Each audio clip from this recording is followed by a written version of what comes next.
이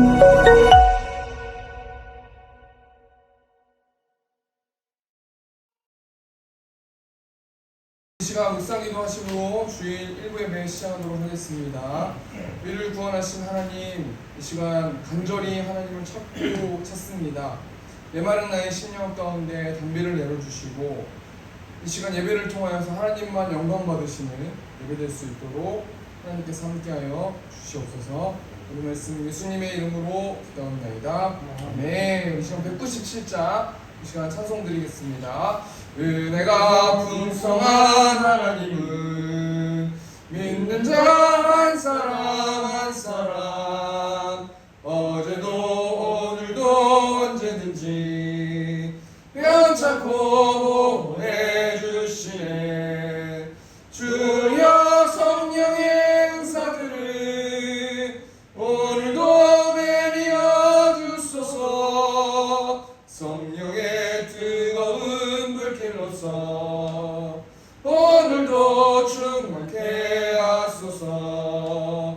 정욕과 죄악에 물든 마음을 성령의 물길로 태우사 정결케 하소서. 태우소서. 깨끗게 하여 주옵소서.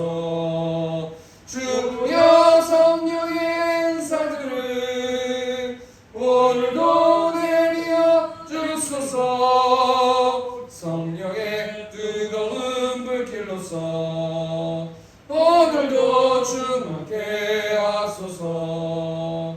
일생의 제물로 돌아가신 어린 양 우리 주 예수여, 구속의 은혜를 내리시사 오늘도 구원해 주소서. 주여 성령의 은사들을 오늘도 내려 주소서. 성령의 뜨거운 불길로서 오늘도 충만케 하소서. 주님의 기쁘신 은혜만을 세상에 널리 전하리니 하늘의 능력과 권세로서 오늘도 입혀주옵소서. 주여 성령의 은사들을 오늘도 내려 주소서. 성령의 뜨거운 불길로서 오늘도 충만케 하소서. 아멘. 우리 교동문 30번 시편 67편 말씀입니다. 하나님은 우리에게 은혜를 베푸사 복을 주시고 그의 얼굴빛을 우리에게 비추사 주의 도를 땅에 주의 구원을 모든 나라에게 알리소서. 하나님이여 민족들이 주를 찬송하게 하시며 모든 민족들이 주를 찬송하게 하소서. 온 백성은 기쁘고 즐겁게 노래할지니 주는 민족들을 공평히 심판하시며 땅의 나라를 다스리실 것입니다. 하나님이여 민족들이 주를 찬송하게 하시며 모든 민족으로 주를 찬송하게 하소서. 땅이 그의 소산을 내어주었으니 하나님도 우리 하나님께 우리에게 복을 주시옵다. 하나님이 우리에게 복을 주시리니 땅의 모든 뜻이 하나님을 경외하리로다. 네, 우리 시간 사도신경으로 신앙 고백하겠습니다.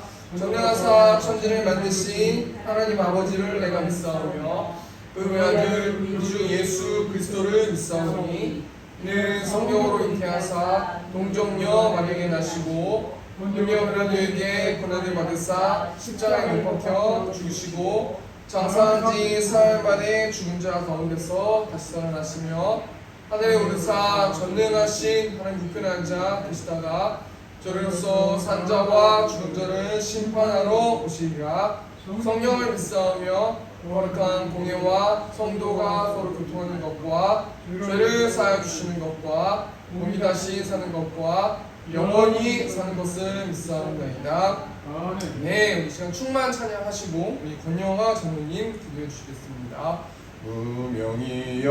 무명이여도 공허하지 것은 예수 안에 난 만족함이라. 가난하여도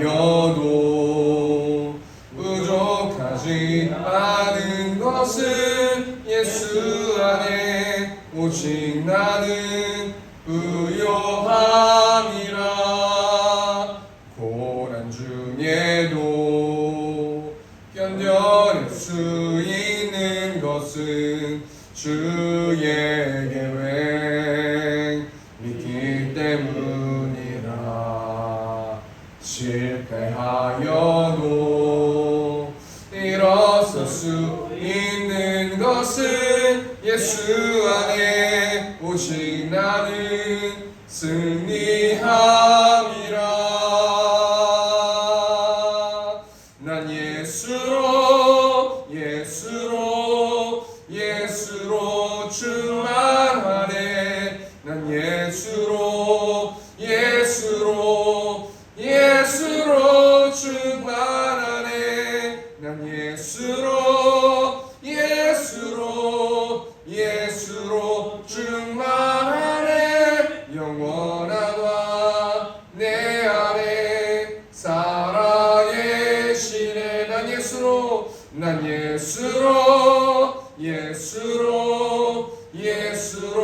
충만하네. 난 예수로 충만하네. 난 예수로 충만하네. 영원하다 내 안에 살아계시네. 아멘.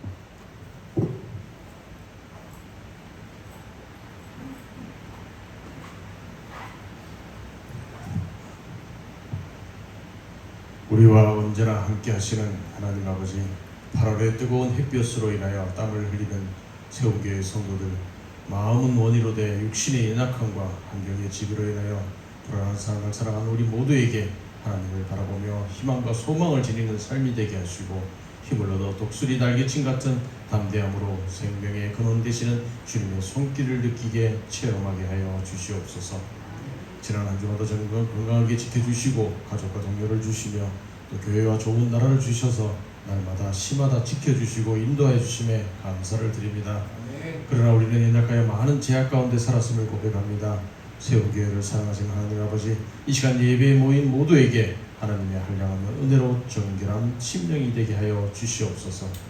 하나님을 믿고 경외함으로 찬양하고 예배를 통하여 우리의 허물을 사하여 주시옵소서. 내 가정의 자녀와 부모님을 위하여도 감찰하시사 밤새 잠 못 이루시며 건강과 지혜를, 앞길과 영혼을 위해 눈물로 기도하시는 부모님께 주님의 은총 속에서 평안을 누리게 하옵소서. 또한 자녀들에게도 귀한 부모님을 주신 사랑과 가족의 아름다움을 깨닫도록 축복해 주시옵소서. 주님, 우리로 인하여 상처받은 가족이 있으면 치료하여 주시고 어루만져 주시옵소서. 슬픔을 이길 기쁨을 주시고 아픔을 없앨 평화를 주시옵소서. 내가 먼저 웃고 먼저 사랑하고 먼저 감사하고 먼저 축복하는 멋진 사랑과 섬김이 있게 하여 주시옵소서. 우리로 인하여 분열이 없게 하시고 서로 연합하여 축복하고 봉사하고 섬김의 자세로 주님의 능력만 의지하는 겸손한 자로 살게 하여 주시옵소서. 무더운 폭염이 계속됨에도 세움 기절 여름 성경학교를 준비하는 주일학교를 축복하시어 부흥과 발전하는 은혜의 성경학교로 주님의 사명을 감당하는 다음 세대의 주일학교로 성장시켜 주시옵소서. 단위에서 귀한 말씀 증가하시는 목사님에게 육체의 강건함과 성령 충만함을 허락하시어 오직 진리의 말씀을 증거할 수 있도록 인도하시며, 말씀을 듣는 우리 마음속에서도 성령님의 찾아오시어 목사님께서 선포하시는 귀한 말씀을 들을 수 있는 귀와 깨달을 수 있는 지혜와 말씀을 따라 실천할 수 있는 믿음을 가질 수 있도록 인도하여 주시옵소서. 사정이 있어 함께하지 못한 성도들에게 기억하시고 그들에게도 동일한 은혜를 더하여 주시옵소서. 저희들이 드린 예배 주님께서 온전히 받아주시며 마치는 시간까지 인도해 주시옵기를 감사드리며 예수님의 이름으로 기도드리옵나이다.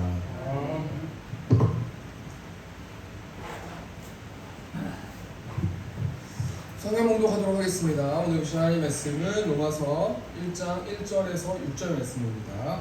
로마서 1장 1절에서 6절 말씀 신약성경 239페이지에 있습니다. 제가 봉독하겠습니다. 예수 그리스도의 종 바울은 사도로 부르심을 받아 하나님의 복음을 위하여 택정함을 입었으니 이 복음은 하나님이 선지자들을 통하여 그의 아들에 관하여 성경에 미리 약속하신 것이라. 그의 아들에 관하여 말하면 육신으로는 다윗의 혈통에서 나셨고 성결의 영으로는 죽은 자들 가운데서 부활하사 능력으로 하나님의 아들로 선포되셨으니 곧 우리 주 예수 그리스도시니라.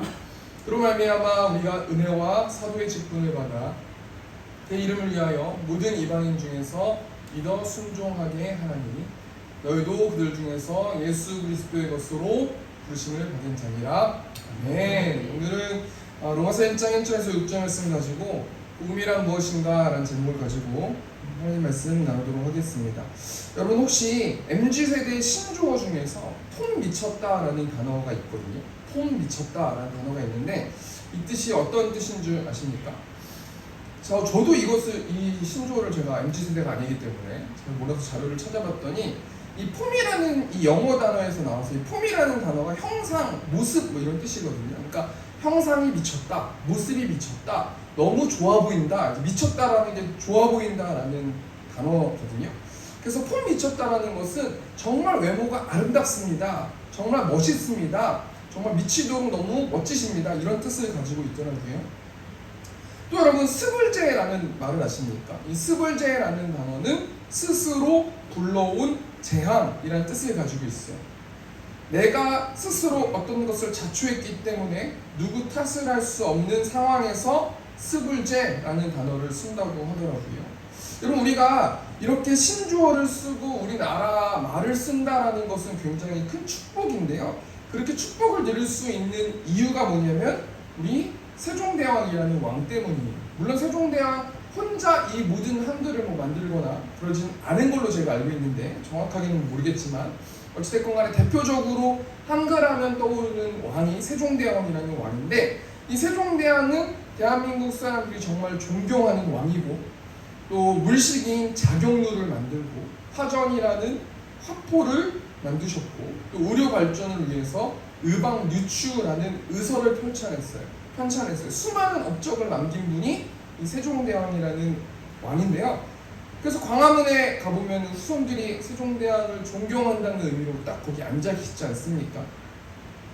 옛 속담을 보면요, 호랑이는 죽어서 가죽을 남기고 사람은 죽어서 이름을 남긴다 라는 속담이 있어요. 이 뜻이 한마디로 말하면 무슨 말이냐면 호랑이는 죽으면 가죽을 남기지만 사람은 죽으면 그 후손에 있는 사람들, 주위에 있는 사람들이 그 사람을 평가한다 라고 말할 수 있단 말이죠. 이처럼 사람들은요, 어떤 대상에게 평가를 받는 인생을 살아간다는 거예요. 이런 관점에서 사람만 한 사람의 인생을 평가하는 것이 아니라 우리 하나님도 한 사람 한 사람의 인생을 평가할 때가 있다는 거 아니겠습니까? 열왕기하 21장 말씀 보면은 남유다에서 제일 오래 통치한 왕 므낫세라는 왕이 나오는데 하나님께서 이 므낫세 왕의 인생을 말씀해 주시는 그 말씀이 나오는데 열왕기하 21장 2절 말씀 보니까 므낫세가 여호와 보시기에 악을 행하여 여호와께서 이스라엘 자손 앞에서 쫓아내신 이방 사람의 가증한 일을 따라서 하나님이 이 므낫세 왕을 한마디로 뭐라고 평가하시냐면 악을 행했다라고 평가하세요. 너는 55년 동안 이스라엘을 다스리면서 악만 행하면서 살았구나 라고 평가하신단 말이에요. 여러분 이 악이 어떤 악입니까? 이 열왕기하 21장 3절 말씀 보니까 그의 아버지 히스기야가 헐어버린 산당들을 다시 세우며 이스라엘의 왕 아합의 행위를 따라 바알을 위하여 제단을 쌓으며 아세라 목상을 만들며 하늘의 일월 성신을 경배하여 섬기며 6절 말씀 보니까 또 자기 아들을 불 가운데로 지나치게 하며 점치며 사수를 행하며 신접한 자와 박수를 신임하여 여호와께서 보시기에 악을 많이 행하여 그 진노를 일으켰으며 우리가 이 말씀 통해서 뭘 생각해 봐야 돼요? 하나님은요, 므낫세가 죽은 후에 너는 악만 행하면서 지냈구나 라고 평가하신단 말이에요. 내가 55년 동안 왕의 자리, 너에게 권력을 주고 재물을 주고 수많은 사람들에게 존경을 받는 자리를 은혜로 삼아주게 해주었는데 너는 악만 행하면서 살았구나 라고 말씀하신단 말이에요. 우리가 이 시간 말씀 통해서 뭘 생각해 봐야 되는 거거든요. 우리가 지금 당장 죽을 건 아니지만 중간평가를 수시로 해야 된다는 거예요. 나는 내 인생의 좌표가 정확하게 맞게 하나님이 원하시는 그 길과 하나님이 원하시는 삶을 살아가고 있는가? 하나님이 나에게 주신 사명이 있는데 그 사명의 길을 천천히 터벅터벅 힘들지만 인내하면서 걸어가고 있는가? 우리가 한번 생각해 보아야 한다는 거예요. 이 말씀 통해서 우리가 뭘 생각해 볼 수 있냐면 하나님은 우리에게 무엇을 주시는 것이 중요한 게 아니고 하나님이 주신 것으로 우리가 무엇을 했느냐가 중요하다는 거였습니다. 오늘 본 말씀 보면요, 로마서 말씀인데 로마서 말씀은 사도 바울이라는 사람이 기록을 했어요. 이 사도 바울은 여러분 뭐 성경 보시면 잘 아시겠지만 정말 수많은 업적과 수많은 달란트로 수많은 것들을 남겼어요. 사도 바울은 하나님이 기뻐하시는 삶을 살았어요.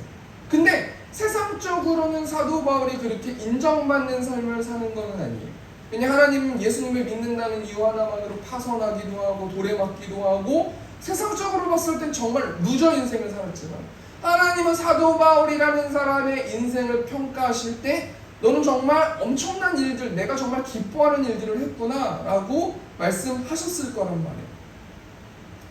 이 사도 바울이 로마서라는 말씀을 기록했는데 이 사도 바울이 로마서를 언제 기록했냐면 3차 전도 여행을 마치고 고린도에서 로마 교회에 보내는 편지를 기록한 게 로마서 말씀이거든요. 3차 전도 여행을 마쳤다라는 것은 어떤 것을 의미하는 거냐면 사도 바울의 인생이 이제 마지막의 인생, 이제 얼마 남지 않은 인생을 맞이한 그때가 이 로마서 말씀을 기록한 때란 말이에요. 그럼 우리가 한번 생각해 볼게요.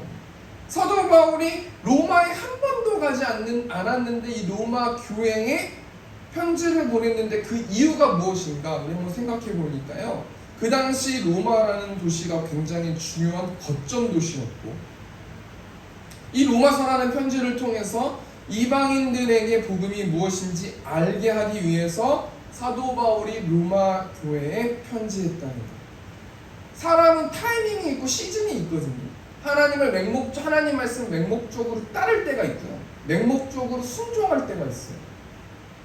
그런데 또 어떤 때는요, 하나님의 말씀, 하나님의 사명을 본 사람, 들은 사람, 전진해서 이제 그 길이 어떤 길인지 아는 사람들은 어떤 시즌이 돌아올 때가 있냐면 이 사도 바울이 로마의 중요한 거점 도시인 로마에게 이방인들에게 복음이 무엇인지 알리게 하기 위해서 편지를 보냈던 것처럼 전략도 필요하고 전술도 필요하고 그 사람들을 만날 때 그 사람들이 어떤 것을 좋아하고 어떤 것을 싫어하는지 전략이 필요하다는 거예요.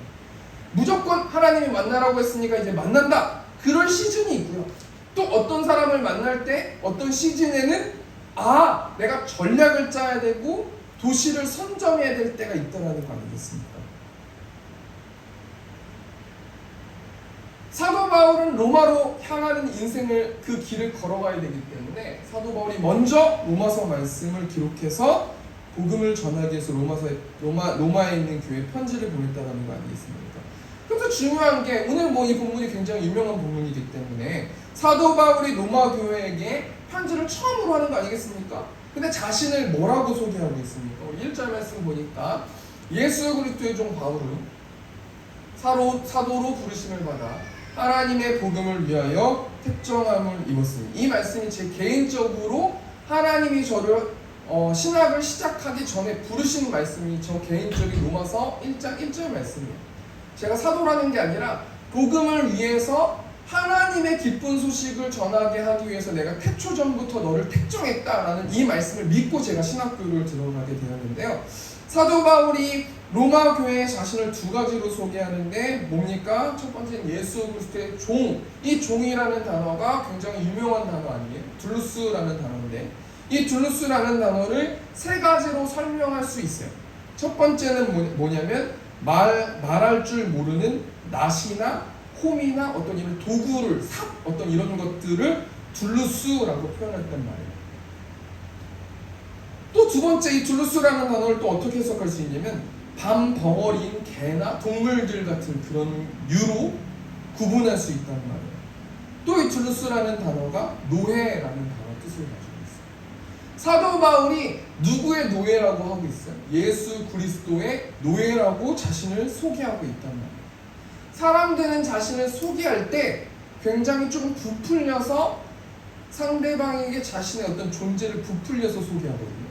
그런데 사도 바울은 예수 그리스도가 그 정도로 가치 있고 예수 그리스도가 엄청난 영향력이 있고 세상과 구분할 수 없는 하나님이시기 때문에 나는 하나님의 노예, 예수님의 노예가 돼도 좋습니다라는 그 뉘앙스를 가지고 로마에 있는 교회에게 편지할 때 나는 예수님의 노예입니다 라고 소개하고 있단 말이에요.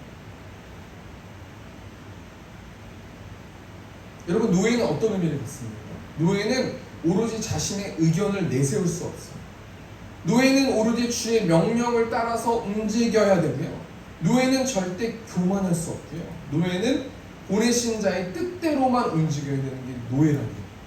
그럼 사도 바울은요, 예수님이 말씀하실 때 자신의 의견을 내세우지 않고 오로지 예수님의 명령만 따랐던 사람이 사도 바울이란 말이에요. 이 말씀 통해서 우리가 뭘 생각해 봐야 돼요? 나에게 예수님은 어떤 분인가 한번 생각해 봐야 된단 말이에요. 예수님은 나를 구원해 주셨지. 예수님 십자가에 달려 돌아가셨지. 예수님 부활하셨지. 그건 뭐 성경에 나와 있고 모든 사람이 알고 귀신도 그 말씀을 알고 있는 거 아니에요? 그런데 나는 예수님을 어떤 시각으로 바라보고 있고 내가 예수님에게 원하는 것이 무엇이고 나에게 예수님이 도깨비 방망이 같은 그런 도깨비 같은 존재는 아닌가 한번 이 시간 묵상해 봐야 된다라는 거예요.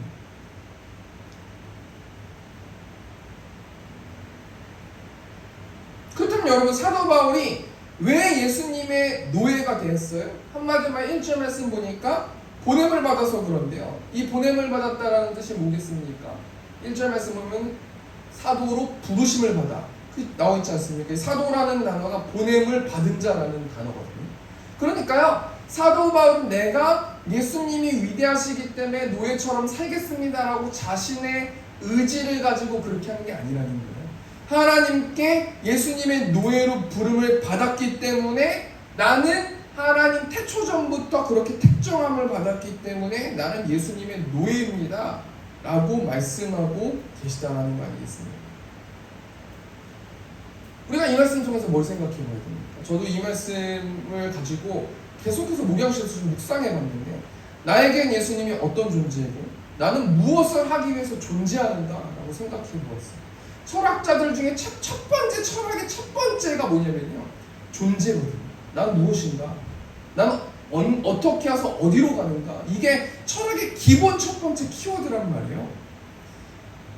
나는 왜 존재하는가? 나는 왜 살고 있는가? 나는 왜 죽지 않고 있는가? 나는 그럼 살고 있다면 나는 이곳 가운데서 무엇을 해야 되는가? 우리가 한번 존재에 대해서 생각해 봐야 되는데 인터넷에 이 존재라는 이 어떤 명언들을 좀 찾아보니까 이런 명언이 있더라고요. 귀는 들으라고 있는 거고, 입은 말하라고 있는 거고, 손은 잡으라고 있는 거고, 난 사랑받으라고 있는 것이다. 어떤 사람은 내가 존재하는 이유가 사랑받기 위해서 존재한다는 말이에요. 그럼 이 땅 가운데서 사랑받지 못하는 사람들은 얼마나 마음이 어렵겠습니까? 이것도 좀 모호한 것 같아요. 이분을 제가 뭐라고 지적하는 게 아니라 한번 생각해 보면요, 나는 사랑받기 위해서 존재한다. 사랑을 누가 주는데요? 그럼 사랑을 못 받는 사람들은 어떤 생각이 들겠습니까? 나는 무조건 누군가에게 사랑을 받기 위해서 존재하는가? 그럼 이 땅 가운데서 수많은 사람들이 사랑을 줘야 되는데 사랑을 안 주는 지금 세상이 얼마나 각박한 세상 아니에요? 요즘 뭐 뉴스 보면은 갑자기 뭐 묻지마 살인해가지고 막 칼로 찔러 죽이고 이런 상황 아닙니까 지금? 그런데요, 사도 바울은 자신의 존재를 논할 때 나는 사랑을 나눠주기 위해서 존재한다라고 설명한다는 거예요. 사도 바울은 하나님께 사랑만 받고 내가 누리면서 행복하게 사는 삶을 사는 것이 아니라, 사도 바울이 위대한 것이 뭐냐면 예수님처럼 사도 바울은 사랑을 나눠주고 복음을 전하고 복음의 그 기쁜 메시지를 전하면서 살아가는 자였다는 거 아니겠습니까? 앞에 PPT 보시면 김정식이라는 분이 계세요. 여러분 뭐 바쁠때기라고 하면은 다 아실 것 같아요. 제가 예화를 잡을 때 여러분 이 대중들의 연배에 맞춰서 얼마나 이 선정하는지 모르겠어요. 젊은 사람들은 잘 모르기 때문에. 이 김정식이라는 분이 목사님이 되셨어요. 근데 이분이 목사님이 되시기 전에 사랑의 소리방송이라는 장애인 방송을 운영하고 있었다고 해요. 근데 뭐 여러 가지 IMF가 있어가지고 성금도 줄어들고 봉사자들도 없고 그래가지고 굉장히 힘들고 난 무엇인가, 난 이것을 왜 하고 있는가, 존재에 대해서 굉장히 많이 고민하고 계시지 않았겠습니까? 그런데 이 김정식 목사님의 수양 동생을 삼은 동생이 있는데 이분이 황지영 시인이라는 남자분이에요. 이분이 장애인이시거든요.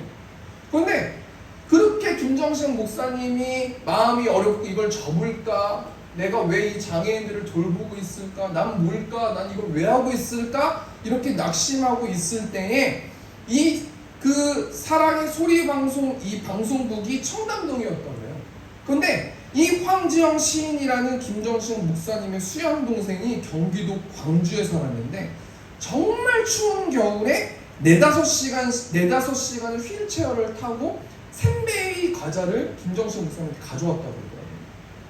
근데 샌베이 과자를 휠체어에 이렇게 검정 비닐봉지에 해가지고 막 가져왔는데 이거를 점점 떨어지는 거예요. 막 휠체어 이거 하면서 열심히 하고 가니까. 그러니까 샌베이 과자 떨어지는데 줍지를 못하는 거 아니에요, 장애인이? 그러면서 3개를 달랑 가지고 왔다고 그래요. 그러면서 김정식 목사님이 이 샌베이 과자를 좋아하니까, 형님 제가 사랑을 갚기 위해서 이 샌베이 과자를 5시간, 6시간 동안 이 추운 겨울에 깡깡 얼어붙어가지고 그렇게 제가 사랑을 표현했습니다. 이렇게 이야기하더라고요. 이야기했다고 하더라고요. 그러니까 김정식 목사님이요, 그때 뭘 다짐했냐면, 네가 나를 사랑하는 만큼 나도 너희와 같은 장애인들을 영원히 사랑할게 라고 다짐하면서 사랑을 나누는 자가 됐다고 하더라고요. 여러분 이 말씀, 이 예화를 통해서 우리가 뭘 생각해 봐야 되는 거냐면요, 우리가 은혜로 하나님께 사랑을 받았어요. 내가 원한 게 아니고요, 하나님께서 십자가의 사랑과 부활의 기쁨을 은혜로 주셨다니까요. 그러니까 내가 사역을 하고 내가 이걸 하고 하나님께 이걸 하고 이렇게 딱딱하게 할 게 아니에요. 그렇게 딱딱하게 하는 사람들은 하나님의 은혜를 잊어버렸기 때문인 거예요. 하나님의 그 사랑을 느끼고 알고 내가 매일의 삶 가운데서 충만하게 그 사랑을 누리면, 그 사랑을 인식하고 그 사랑을 들으면요, 김정식 목사님 억지로 내가 그러면 너가 이렇게 했으니까 내가 이 정도를 해줄게, 내가 한 5년 정도만 장애인 섬겨줄게, 이런 말이 아니란 말이에요. 우리가 사명을 감당하고 소명을 감당하고 비전을 감당할 때는 하나님의 은혜로 충만했을 때 우리가 기쁜 마음으로, 감사한 마음으로 소명과 하나님의 비전을 감당할 수 있다는 거예요. 우리 아까 충만이라는 찬양 불렀지만 난 예수로 충만하니, 예수가 3번 들어가는 거 아니겠습니까? 세상 모든 것들도 부럽지 않네. 이 찬양 가사를 이 목사님이 어떻게 이렇게 해주셨는지 모르겠지만 제가 뭐라고 해석하냐면, 예수로 이 한 단어로 가지고는 충만해지지 않는 것 같더라고요. 예수로 내가 충만할 때까지 예수 이렇게 됐을 때 어떤 삶을 살아가는 거예요? 세상 모든 것들이 부럽지 않게 되는 거예요. 하나님, 내가 왜 하나님 크리스찬인데 왜 세상에 있는 많은 사람들이 좀 부럽습니까? 하나님, 정말 하나님 너무 죄송한데 어떻게 할 수 있는 방법이 없는데 저는 세상의 모든 것들이 너무 좋습니다 라고 한 주 동안 제가 묵상했는데, 예수로 충만했을 때 세상의 모든 것들이 부럽지 않게, 노력하지 않아도 충만하게 부럽지 않게 되는 인생을 산다는 거 아니겠습니까? 예수로 충만했을 때 영원한 왕이 보이시고 그 하나님께서 내 안에 살아계신다라는 것을 느낄 수 있다라는 거예요. 우리가 이 시간 한 주 동안 뭘 생각해 봐야 돼요? 하나님의 사랑을 생각해 봐야 되는데 그 사랑을 억지로 노력해서 수동적으로 계산적으로 내가 하나님의 비전을 이뤄드리고 있지 않는가 생각해 봐야 된다는 거예요. 예수로 충만했을 때 그냥 감사하는 인생이 될 수 있다라는 거 아니겠습니까? 이 땅에 수많은 사람들이 사랑을 갈구하면서 살아가는 것 같아요.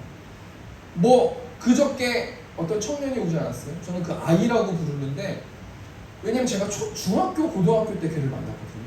근데 아이라고 부르기엔 저보다 덩치도 크고 완전히 건장한 이제 청년이 되었는데 그 청년하고 이제 이런저런 얘기를 했어요. 뭐 교회에서 여기서 뭐 이런저런 얘기를 했는데 결론적으로 제가 이제 그 청년이 집이 상일동이어가지고 차로 상일동에 데려다 주면서 집에 오면서 뭘 느꼈냐면 모든 사람들은 사랑을 원하고 있구나라는 생각을 했어요.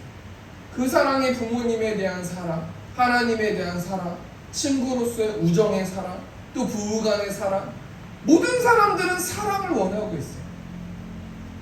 정말 열심히 믿고 있는 하나님의 자녀들은 부부 사랑 필요 없어, 친구 사랑 필요 없어, 사람들 사랑 필요 없어. 인생 혼자고 내가 사명을 감당하고 난 하나님 앞에서 엄청난 상급을 받을 거야. 그건 엄청 이기적인 거예요. 그렇게 따졌었으면 예수님이 이 땅 가운데서 오셔가지고 우리를 구원해 주실 이유가 없지 않습니까? 우리는 하나님의 사랑을 받아서 그 하나님의 사랑으로 부부에게 사랑을 실천하고 하나님의 사랑으로 친구의 사랑을 실천하고 하나님의 사랑으로 이웃과의 사랑을 실천하는 것이지, 그러면 독단적으로 산에 가서 살아야지 어떻게 혼자 하나님만 하면서 살 수 있겠습니까? 모든 사람들은 하나님의 사랑도 갈구하고 이 땅은 하나님만 만나면서 살아가는 존재가 아니기 때문에 이웃에 있는 사랑도 갈구하고 부모의 사랑도 갈구하고 부부의 사랑도 갈구하고 친구의 사랑도 갈구한다는 거예요. 사도 바울이 그 사실을 알았던 것 같아요.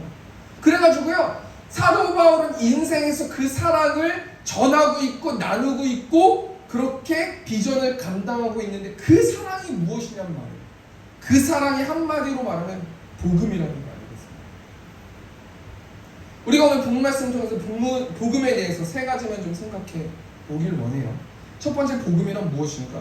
이 성경적으로 이 로마서 말씀에 나와 있는 말씀대로 2절 말씀 보니까 이 복음은 하나님이 선지자들을 통하여 그의 아들에 관하여 성경에 미리 약속하신 것이라. 이 복음은 문맥에 보면은 하나님이 선지자들을 통하여, 그 우선 스킵하고요, 그 신경 쓰지 말고 이 복음은 그의 아들이다 라고 말할 수 있어요. 한마디로 이 복음은 그의 아들, 여기서 말하는 그가 누구예요?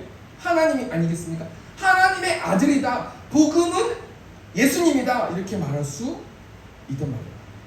그런데 우리가 법칙처럼 그렇게 문맥으로는 알 수 있지만 이 복음이라는 헬라어 단어가 유앙겔리온이라는 단어인데 이 단어의 뜻이 뭐냐면 좋은 소식, 기쁜 소식이라는 뜻을 가지고 있거든요. 뭐 이 좋은 소식이 뭐 수많은 어떤 유래가 있는데 그 유앙겔리온이라는 단어를 우선 접어두고 이 복음, 이 좋은 소식이 왜 좋냔 말이에요. 왜 예수님이 왜 좋냔 말이에요. 그렇습니까? 우리 예수님 믿지 않아요? 예수님이 그 정도로 좋아요? 좋은 소식이고 기쁘고 예수님이 항상 기뻐요? 그렇지 않단 말이에요. 그런데 사도 바울은 복음을 로마 교회에 전하면서, 로마 교회의 편지로 전하면서 예수님이 좋은 소식이다라고 전한다는 거 아니겠습니까? 그럼 왜 예수님이 어떤 분이시길래 좋은 분이신가? 어떤 분이시길래 좋은 소식 되신 분이 예수님인가? 보니까 하나님의 선지자들을 통해서 예수님이 예언되신 분이세요. 그래서 예수님이 오셔가지고 그냥 여유있게 쉬면서 살아간 게 아니고 예수님은 33년 동안 오셔가지고 구약의 선지자들의 예언을 다 성취하신 분이시라는 거 아니겠습니까? 그럼 예수님이 오셔가지고 이 땅에 있는 사람들이 너무 기쁘게 되고 좋게 되는데 예수님이 오시기 전에는 사람들이 어떻게 살아갔는가? 우리 로마서 1장 28절 말씀 보니까 또한 그들이 마음에 하나님 두기를 싫어하며 하나님께서 그들을 그 상실한 마음대로 내버려 두사 합당하지 못한 일을 하게 하셨으니, 쉽게 말하면 무슨 말이에요? 하나님이요, 예수님이 오시기 전에 있는 사람들은 이젠 더 이상 포기하신 거예요. 너네 그럼 죽어라. 너네 그럼 니네 마음대로 살아라. 네 마음대로 해라. 네가 하고 싶은 대로 죄 져라. 너가 죽는 거지 내가 죽는 거냐? 약간 이런 뉘앙스로 상실한 마음대로 내버려 주셨어요. 29절 말씀 보니까 어떻게 행동했어요? 불의, 추악, 탐욕, 악의가 가득한 자요, 시기, 살인, 분쟁, 사기, 악독이 가득한 자요, 수근수근하는 자요, 비방하는 자요, 하나님께서 미워하시는 자요, 능욕하는 자요, 교만한 자요, 자랑하는 자요, 악을 도모하는 자요, 부모를 거역하는 자요. 난리 난 거예요. 그냥 예수님 오시기 전에는요, 지금 묻지마 살인이 이렇게 일어난 것처럼 막 그냥 다 찔러 죽이고, 말로 죽이고, 행동으로 죽이고, 자기들끼리 죽이고, 자기들끼리 왕이라고 그러고 막 마음대로 개판인 거예요. 쉽게 말하면. 그럼 그렇게 해서 인생이 끝나는 것인가? 아니라는 거예요. 각자 행위대로 심판받는다는 거 아니겠습니까? 근데 하나님이 모든 인간들, 말라기 선지자 이외에 모든 인간들이 400년 동안 니네 마음대로 살아라, 이젠 포기다 라고 하시다가 하나님의 사랑을 통해서 자신의 아들을 이 땅에 보내주시는 거 아니겠습니까? 문제가 뭐냐면요, 예수님이 오시기 전에 이 사람들이 어떤 삶을 살아가냐면 로마서 1장 32절 말씀 보니까 그들이 이 같은 일을 행하는 자는 사형에 해당한다고 하나님께서 정하심을 알고도 자기들만 행할 뿐 아니라 또한 그런 일을 행하는 자들을 옳다 하느니라. 여기 포인트가 뭐냐면 하나님께서 정하심을 알고도. 여러분, 우리가 이 말씀을 좀 적용해 보면요, 우리의 주권을 예수님께 바치면 예수님께서 일하시면 모든 일들이 다 선하게 되거든요. 그런데 예수님을 모르는 사람들, 예수님이 오시기 전에 있는 사람들은 어떤 삶을 살아가냐면요, 자신이 죄라는 걸 알고 죄인이라는 걸 알아도 바꿀 수가 없는 거예요. 제가 요즘 어떤 프로젝트를 하고 있냐면, 제가 요즘 하도 살이 쪄가지고 막 스트레스 받는다고 생라면 먹고, 저 막 밀가루를 좋아하거든요. 막 11시, 12시에 그냥 먹고 막 허하니까 막 먹고 너무 무서운 거예요. 아, 이러다가 내가 병이 나면 어떡하지? 이런 생각이 들면서 제가 어떤 프로젝트를 하냐면요, 하나님, 예수님 저를 불쌍히 여겨주시고 제 몸의 주인, 저는 제 힘으로 할 수 없어요. 저는 끊을 수 없어요. 그러니까 하나님께서 나의 모든 주권을 하나님께 올려드릴 테니까 하나님 저 좀 살려주세요. 이런 프로젝트를 하고 있거든요. 예수님이 없으셨다면, 오시지 않았다면요, 예수님을 왕으로 모시면 이런 모든 일들, 불의, 추악, 탐욕, 악의가 가득한 것, 시기, 살인, 분쟁, 사기, 이런 것들이 해소될 수 있는데 예수님이 오시기 전 사람들은 막 그렇게 살았단 말이에요. 그러니까 예수님이 오셨다라는 것은 이 모든 것들을 안 하고 하나님의 기뻐하시는 사람처럼 살 수 있는 산 길이 열렸기 때문에 예수님이 좋은 소식이라는 거 아니에요. 이걸 지금 쉽게 비유로 따지면요, 우리가 처음에 술을 먹잖아요. 근데 술이 사람을 먹잖아요. 술이 사람 먹을 수 있는 거 아니겠습니까? 근데 그 다음날 되면 술이 깨잖아요. 그 다다음날 되면 술이 깬단 말이에요. 근데 계속해서 술에 중독이 돼가지고 술을 먹으면요, 전문가, 의사가 이렇게 술을 먹으면 죽습니다라고 해도 그 술을 끊을 수가 없어요. 그리고 또 술에 더 중독된 사람들은 술을 먹고 자기가 죽어가면서 구토하고 암에 걸리고 어떤 이상 현상이 나타나도 술을 끊을 수 없단 말이에요. 예수님 오시기 전에 사람들이 그런 삶을 살았다는 거 아니겠습니까? 그런데요, 하나님이 예수님을 보내주심으로 기쁜 소식되고 좋은 소식되는 예수님을 보내주심으로 우리가 산 길이 열려있다는 거예요. 첫 번째 대정리하니까요, 복음은 무엇입니까? 복음은 좋은 소식이에요. 왜 좋습니까? 예수님이 이 땅에 오셨기 때문에 좋은 소식이에요. 우리가 이 첫 번째 적용하면요, 우리의 삶의 문제들을 예수님의 주인, 내 마음의 주인 자리를 내어놓으시고 예수님이 주인 되시잖아요. 그러면 모든 것들이 다 선하게 돼요. 그게 기쁘고 좋고 또 우리의 구원까지도 선하게 된다는 말이에요. 두 번째 대지 보니까요, 복음 되신 예수님이 어떤 분인가? 그러면 그 예수님이 구체적으로 로마서 말씀에 사도 바울이 예수님이 어떤 분이라고 말씀하고 있어요. 3절 말씀 보니까 그의 아들에 관하여 말하면, 이 아들이 예수님 아닙니까? 이 하나님의 아들 예수님이 어떤 분이시면 육신으로는 다윗의 혈통으로 나셨고, 한마디로 말하면 예수님은 인성을 가지고 계시다는 거예요. 예수님이 인간의 감정과 의지와 지적 능력을 가지고 계신 분이 예수님이시라는 거 아니겠습니까? 히브리서 4장 15절 말씀 보니까 우리에게 있는 대제사장은 우리의 연약함을 동정하지 못하신 이가 아니요 모든 일에 우리와 똑같이 시험을 받으신 이로되 죄는 없으시니라. 아무런 죄가 없으신데 예수님은 인간의 몸을 갖고 계신다는 거 아니겠습니까? 이 말씀 통해서 제가 뭘 생각해요? 저는 약간 결벽증 같은 게 있거든요. 저희 본가가 좀 깨끗해요. 그래서 막 먼지 있고 이런 게 싫고 머리카락 떨어지는 거 정말 싫고 저는 막 진짜 막 어지러져 있고 딱질색이 있고 저 집에 들어가기가 싫어요. 그런 집이라면. 근데 제가 가만히 예수님에 대해서 묵상하면서 뭘 생각해봤냐면요. 비유를 해보자면요. 돼지 우리가 정말 더럽잖아요. 근데 그 돼지들을 구원하게 하기 위해서 제 끔찍이도 좋은 아들 유한이를 돼지 우리에 던져 넣어요. 그리고 그 돼지들한테 제 아들이 죽음을 겪는 모습을 제가 지켜보고 있어요. 그때 감정이 어떨까요? 그 돼지들을 정말 부어버릴까? 이런 생각 들지 않겠습니까? 그런데 그 하나님은 우시면서까지 슬퍼하시면서까지 한탄하시면서까지 인간들을 사랑하셨어요. 예수님이 인간의 모습을 입고 이 땅에 보내신 자체가 하나님은 거의 정말 뒷목 잡는 일 아니십니까? 그 돼지들을 살리기 위해서 내 아들을 그 돼지처럼 형상을 만들어가지고 그 돼지 세상에 내 아들을 보냈다라는 그 자체가 정말 잠 못 이룰 수 있는 일이에요. 근데 우리가 보통 이 말씀을 묵상하거나 설교를 할 때 예수님 인성 갖고 있는 거지 그 인성 갖고 있는 거 누가 몰라? 이렇게 설교를 듣는 사람들이 있어요. 저도 그랬고 그거보다 더 가치 있는 것들을 설교해줘야지 저도 더 가치 있고 더 깊은 것들을 설교하기 위해서 연구를 했거든요. 근데 제가 가만히 묵상해보니까요 이거보다 더 가치 있는 게 어디 있어요? 예수님이 하나님이신데 인간의 형상을 가지고 이 땅에 보내신 자체, 인간의 모습으로 오셨다라는 그 자체, 그 모습을 지켜보고 계시는 그 하나님의 마음은 어떤 마음일까? 우리가 한 주 동안 한번 생각해 봐야 돼요.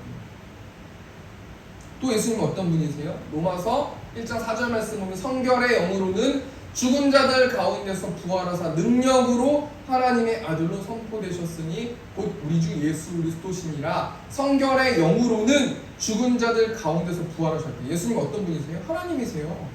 그러니까 성경 말씀 사복음서를요 예수님이 하나님이시다라는 안경을 끼고 보면 정말 예수님한테 대항하는 인간들이 정말 이해가 안 될 거예요. 막 기적을 일으켰어요. 오, 예수님 너무 대단합니다. 예수님 하나님이신데 기적 일으키는 건 뭐 당연한 거고 예수님 우주 만드신 분인데 그 모습을 그 사람들의 모습 기적을 일으켰고 예수님이 하나님이시다는 그 사실을 모른 채 하나님께 기적만 일으켜주세요. 병만 치료해주세요. 그렇게 자신에게 오는 그 영혼들을 본 예수님의 마음은 어떠시겠냐면 예수님이 부활하셨다라는 것은 죽음을 이기셨다라는 것은 죽음을 이기셨다라는 것이고 죽음을 이기셨다라는 것은 죄에 대해서 해방시켰고 죄에 대해서 자유할 수 있는 산 길을 내셨다는 거 아니겠습니까? 우리 빌립보서 2장 10절 말씀 보니까 하늘에 있는 자들과 땅에 있는 자들과 땅 아래에 있는 자들로 모든 무릎을 예수의 이름을 꿇게 하시고 예수님이 죄를 이기셔가지고요 부활하셨어요. 그래서요 성도들은 예수님만 찾으면요 예수님만 내 마음의 주권이 되게 하면 누구도 예수님의 이름을 이길 수가 없어요. 하늘에 있는 자들과 땅에 있는 자들과 땅 아래에 있는 어떤 자들도 예수님을 대항할 수 없고 이길 수 없단 말이에요.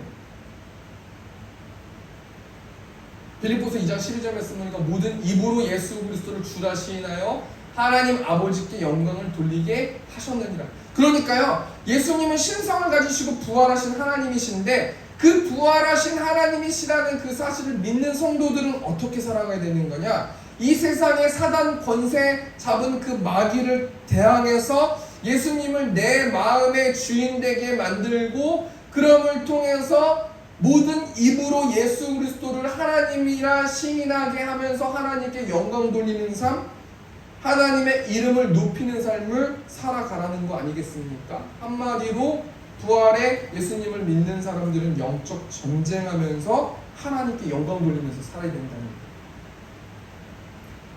거예요. 두 번째 정리하니까 복음 대신 예수님은 어떤 분이세요? 예수님은 인성을 가지신 분이고 예수님은 신성을 가지신 분이라는 거예요. 우리 세 번째로 그렇다면 예수님이 복음이 예수님이시고 예수님은 인성과 신성을 가지신 분인데 세 번째로 우리가 뭘 생각해 볼 수 있냐면 그러면 그 복음 대신 예수님을 믿는 성도들은 어떻게 살아가야 됩니까? 우리 한번 로마서 1장 5절 현대인의 성경으로 보니까 우리가 그분을 통해 은혜와 사도의 직책을 받은 것은 모든 나라 사람들이 믿고 순종하도록 하기 위해서입니다. 우리가 그분을 통해서 은혜를 받았대요. 예수님을 통해서 은혜를 받았대요. 여기서 말하는 은혜는 우리가 예수님을 믿음으로 내 죄가 사해지고 천국 백성 될 수 있는 하늘로부터 온 택정되어부터 온 그 은혜를 말하는 거거든요. 그 은혜 받은 사람들은 어떤 생각을 하냐면 내가 예수님을 십자가를 통해서 예수님이 십자가를 지셨다는 그 사실을 믿어요. 더 쉽게 말하면요. 앞에 보신 박미선이라는 개그우먼인데 이분이 대표적으로 크리스찬이세요. 근데 이분이 간증하는 제가 영상 그 짧은 영상을 봤는데 이분이 정확하게 이렇게 말씀하시더라고요. 박미선 씨에게 예수님은 하나님은 어떤 분이십니까? 그러니까 이렇게 말씀하시는 거예요. 신앙은 이해가 아니라 믿음이에요. 내가 뭔가 성경 말씀이라든가 이런 것들을 이해하려고 들면 이해가 안 되는 부분이 너무 많고 그냥 믿는 거예요. 근데 그 믿음을 내가 믿으려고 해서 되나요? 하나님이 믿을 수 있도록 해주시는 거예요. 그래서 감사하죠. 박미선이라는 분은 진리를 알고 계신 분이에요. 제가 어제 그 신방한 청년이 있지 않습니까?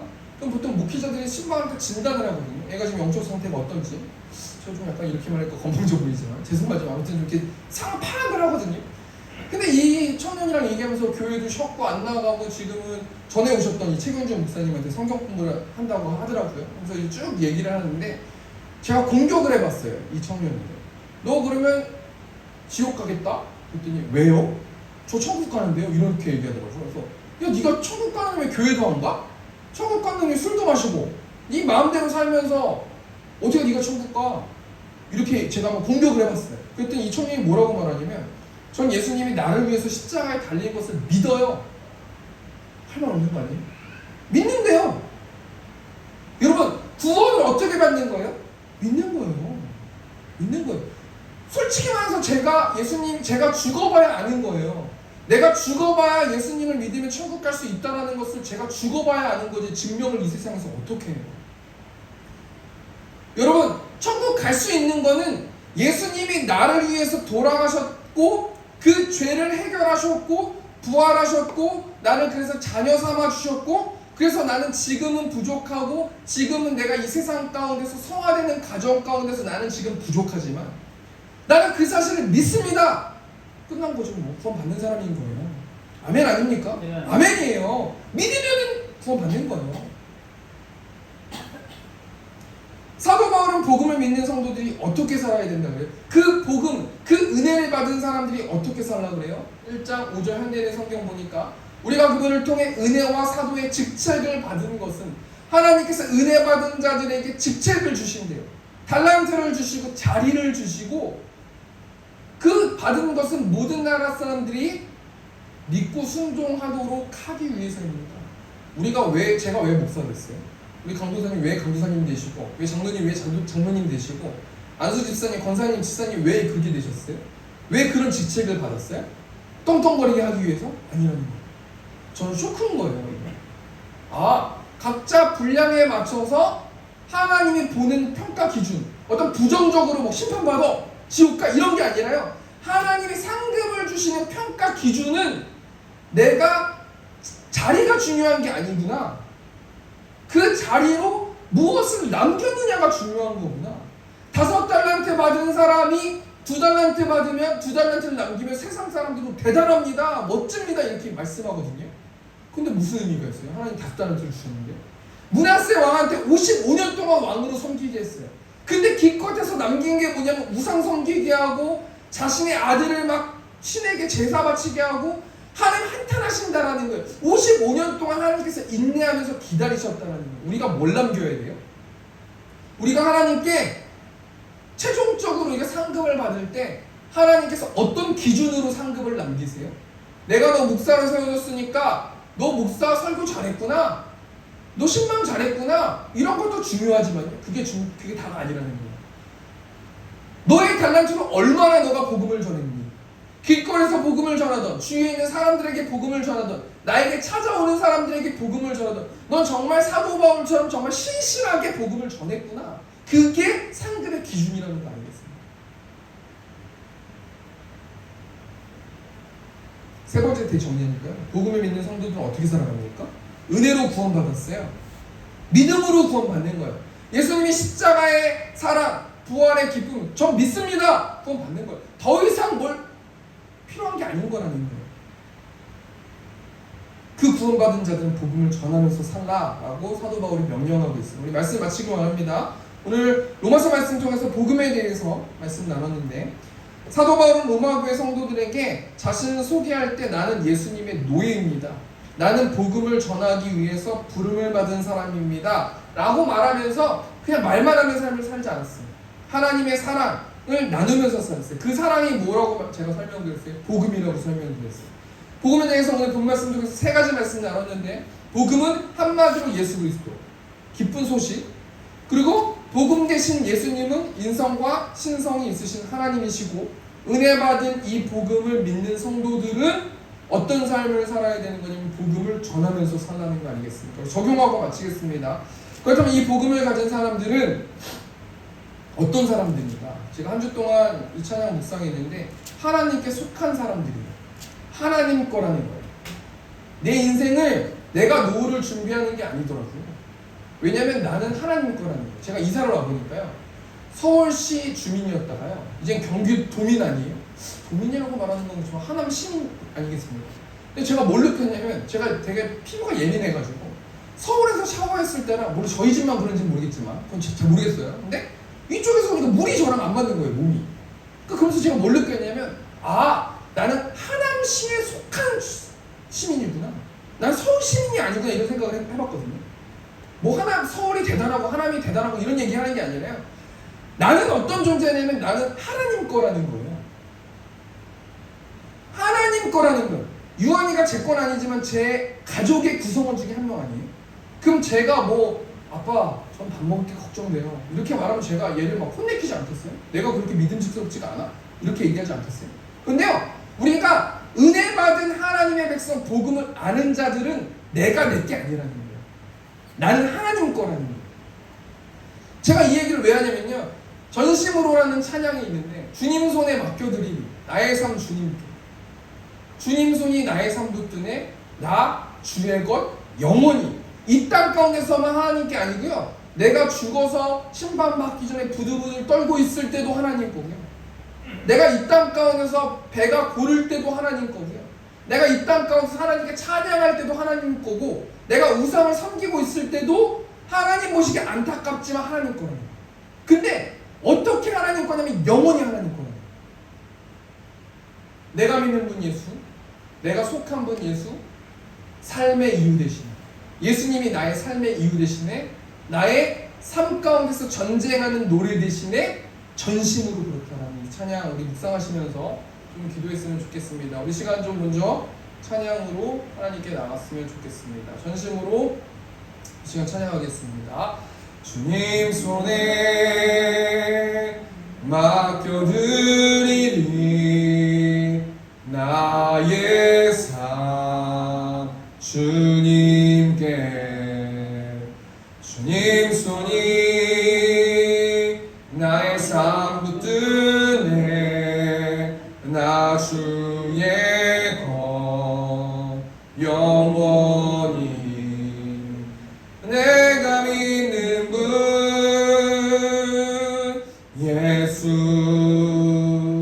내가 속한 분 예수, 삶의 이유 되시네, 내 노래 되시네, 전심으로 내 예수 내가 속한 분 예수 삶의 이유 되시네 내 노래 되시네 전심으로 우리 시간 좀 한 가지만 듣고 회개 기도했으면 좋겠는데 하나님 나는 내 몸이 내 거라고 생각했기 때문에 내 노후도 걱정되고 내 삶도 걱정되고 내 가족도 걱정되고 하나님 걱정밖에 없습니다. 그런데 하나님 내가 내게 아니고 하나님 거임을 고백합니다. 내가 나한테 속한 것이 아니라 하나님께 속한 하나님의 자녀임을 고백합니다. 하나님 내가 하나님을 불신했던 것들 용서하여 주시고 이 시간 가운데 하나님의 사랑으로 덮어달라고 우리 시간 주여 외치고 통성으로 기도하겠습니다. 주여 은혜가 풍성하신 하나님 복음은 예수 그리스도라고 하나님 말씀해 주셔서 하나님 감사합니다. 예수님이 사람이시고 하나님이시고 그 예수님을 소유한 사람들은 은혜로 받는 거다라고 말씀해 주셨고 또 은혜 받은 사람들은 복음을 전하는 사람이라고 말씀해 주셔서 하나님 감사합니다. 내가 하나님께 속한 하나님의 자녀임을 고백합니다. 한 주 동안 날마다 예수 그리스도로 충만할 수 있도록 하나님 인도하여 주셔서 감사가 나오게 하시고 기쁨이 나오게 하시고 평안이 나오게 하시고 찬양이 나오는 우리 세움교회 성도들 될 수 있도록 하나님께서 아버지 축복하여 주시고 인도하여 주시옵소서. 이제는 우리 주 예수 그리스도의 은혜와 하나님 아버지의 극진하신 사랑하심과 성령 하나님의 역사하심 속에서 하나님 이 시간 가운데 온전히 하나님을 주인으로 모시고 하나님께 기뻐하면서 예배하길 원하는 이곳에 있는 회중들의 머리 위에 이제부터 영원토록 함께 있을지어다. 아멘.